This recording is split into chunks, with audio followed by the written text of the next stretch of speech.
গোপন সূত্রে খবর পেলাম আপডেটের পর নাকি সেখানে পিক সরিয়ে তৈরি হয়েছে নতুন হাই স্কুল। সেটা দেখার জন্য আমি আমার লুঙ্গিটা তুলিয়ে আর 3টে গভের টিমমেটকে নিয়ে চলে আসি সেই হাই স্কুলে তাদেরকে পড়ালেখা করানোর জন্য। হঠাৎ করে দেখি সামনে একটা সাদা কাকতাড়ুয়া দাঁড়িয়ে, আর তার নেটটাও চলে গেছে, তাই তাকে দুঘা দিতেই সে আমাকে বলে ওঠে, সাহস থাকলে এখানেই থাকবি, পালিয়ে যাস না যেন। হ্যাঁ ভাই হ্যাঁ ঠিক আছে আসিস। মরে গিয়েও শান্তি নেই, আমাকে ট্রেড দিয়ে যাচ্ছে। ওইসব ছাড়ো না, আমি তোমাদেরকে স্কুলটা ভালো মতন একটু ঘুরে দেখাই। চারিপাশটা একটু ভালো মতন ঘুরছিলাম, ঘুরতে ঘুরতেই হঠাৎ করে আমার চোখে পড়ে একটা জাদুই আয়না।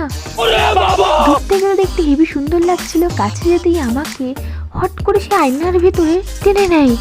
আমি একটা অন্য জগতে চলে আসি। কি সুন্দর জায়গাটা তাই না?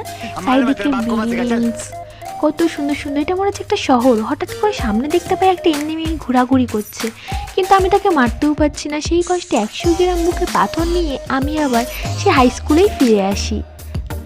ফিরে আসতেই সামনে থেকে সে কাকতাড়ুয়াটা এসে আমাকে মেরে দেয়। Guys help me, guys help. Help আর কোথা দিয়ে করবে, টিমমেট তো ওখানেই নেই। আমার টিমমেট তার জীবন হাতে নিয়ে আমাকে আবার রিভাইভ দেয়।